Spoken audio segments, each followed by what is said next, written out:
자, 오늘은 임nom길의 9켤레의 구두로 나온 사내라는 작품을 볼게요. 이게 실질적으로 고등학교 국어 교과서에 실려 있고요. 많이 언급되는 작품들 중에 하나예요.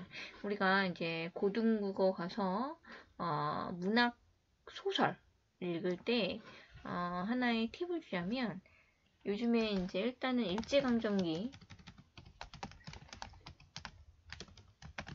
이를 배경으로 하고 있거나 아니면 전쟁, 6.25 전쟁이죠. 전쟁을 배경으로 하고 있거나 그 다음에 또 요즘에 잘 나오는 게 산업화, 도시화와 관련되어 있는 작품들 이 세 가지 방향에 대한 소설들을 찾아서 읽으시는 게 도움이 많이 되고요. 이 작품하고 연기해서 같이 한번 읽으면 좋은 작품 중에 하나가 난쟁이가 쏘아 올린 작은 공이라는 작품이 있어요. 이 작품하고 같이 읽으면 도움이 될 것 같아요.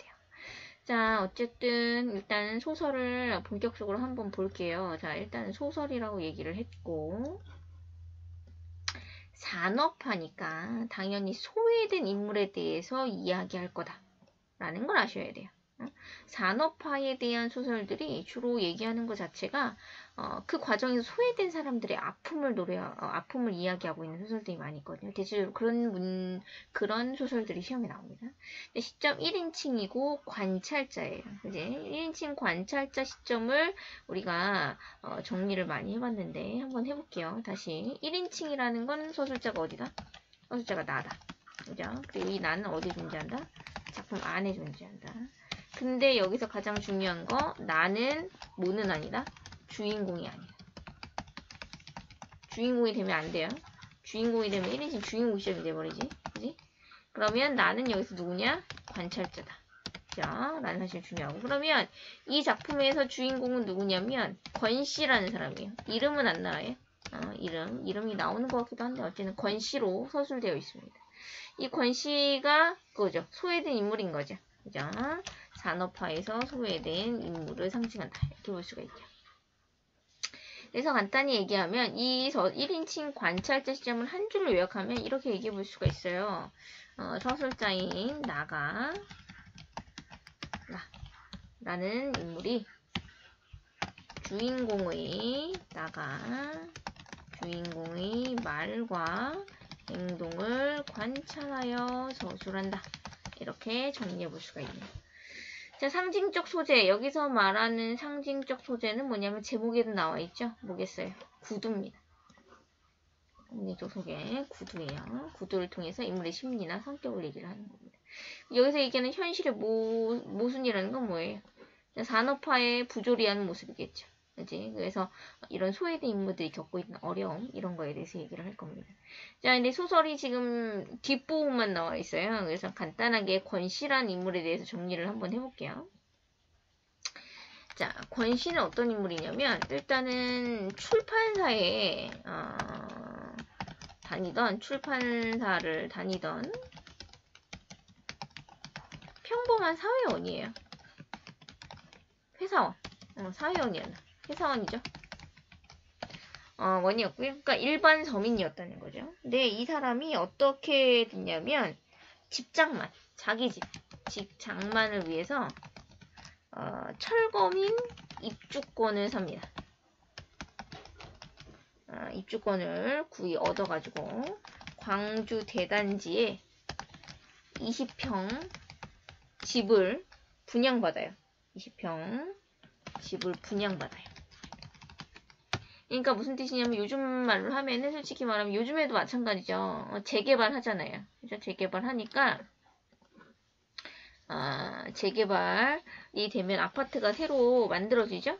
그러고 나면 이제 뭐예요?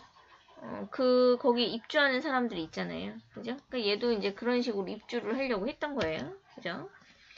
자, 근데 문제는 뭐냐면 여기서 문제가 발생해요. 이 분양을 받는 것까지는 좋았는데 땅값도 얘는 이제 입주권만 사면은 이제 다 된 거다 이러고 생각을 했더니 땅값도 나가야 되죠. 세금을 또 따로 떼요. 이런 것들을 감당하기가 어려워져요. 그래서 이런 처지에 있는 사람, 그러니까 이렇게 감당해서 땅값 세금을 감당하기 어려워지고 이것을 제대로 내지 못하면 돈만 날리는 게 되는 거예요. 입주권을 얻어서 이 입주권을 사는데 돈을 들었을 거 아니에요? 그러니까 집도 날리고 입주권 사는데 들인 돈도 날리고 결국은 직장만을 포기해야 되는 거죠. 이런 같은 처지에 있는 사람들끼리 처지의 사람들이 시위를 벌입니다. 시위를 벌이는데 이 권 씨가 주동자로 몰려요. 그래서 징역을 삽니다. 그러니까 정과자가 돼요. 징역선 다니지 말고 정과자가 되죠. 그래서 결론적으로는 뭡니까? 회사도 잃고, 그지? 평범한 서민이었던 사람이 빈민으로 전락을 하게 된다는 거죠. 도시 빈민으로 전락을 하게 돼요.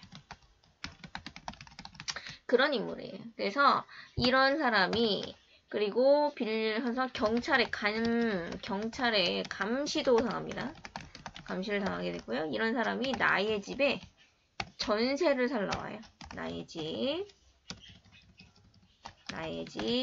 방 한 칸에 전세로 들어오게 됩니다.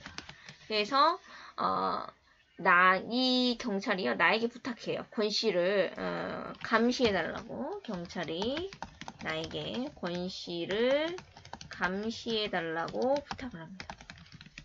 이런 식으로 되어 있는 거. 앞부분의 줄거리, 그리고 권 씨가 왜 도시 빈민으로 전락할 수밖에 없었는지에 대해서 간단하게 스토리 정리했으니까 한번 적어보세요. 응? 자, 그러면 지금 어떤 처지에 있냐면, 그리고 이 전세로 들어왔다고 했는데, 전세금부터 내지도 못했어요. 내지도 못하고 들어와 사는데, 문제는 뭐냐면, 이 권 씨의 부인이 또 임신을 했습니다. 근데 이제 문제가 이제 임신을 했는데, 아기가 순산이 아닌 거예요. 그래서 병원에 가서 수술을 받아야 되는 처지인데 당장 큰 돈이 필요한 거예요. 근데 이제 돈이 없잖아요. 그래서 나에게 돈을 빌리러 오는 부분부터 우리가 볼 거예요. 여기부터 주로 많이 실려 있어서. 자, 그럼 본격적으로 작품 볼게요.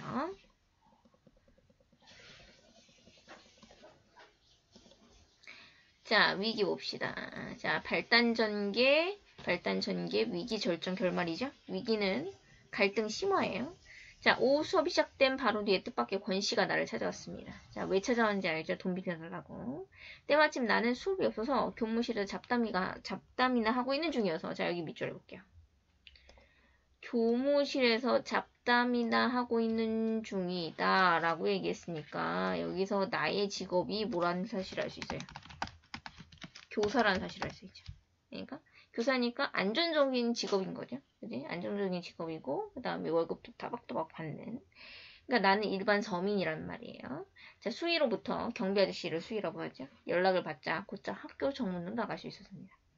바쁘실 텐데 이거 죄송합니다. 권씨 애써 웃는 낯이었고 왠지 사람이 전에 없이 퍽 수줍어 보였습니다. 자, 왜 수줍었을까? 돈 빌려달라고 얘기해야 되니까 멋쩍어 하는 행동, 자, 부끄러워하는 행동이라는 거죠. 나는 그 수줍음이 세 번째 아이의 아버지가 된 데서, 그러니까 순산했다고 생각을 한 거예요. 하고 좋은 쪽으로만 해석함으로써 연락을 받는 그 순간에 느낀 불길한 예감, 떨쳐버리려고 했습니다. 설마 어떤 불길한 예감을 떨쳐버리려고 했대요. 잘 됐습니까? 자, 수술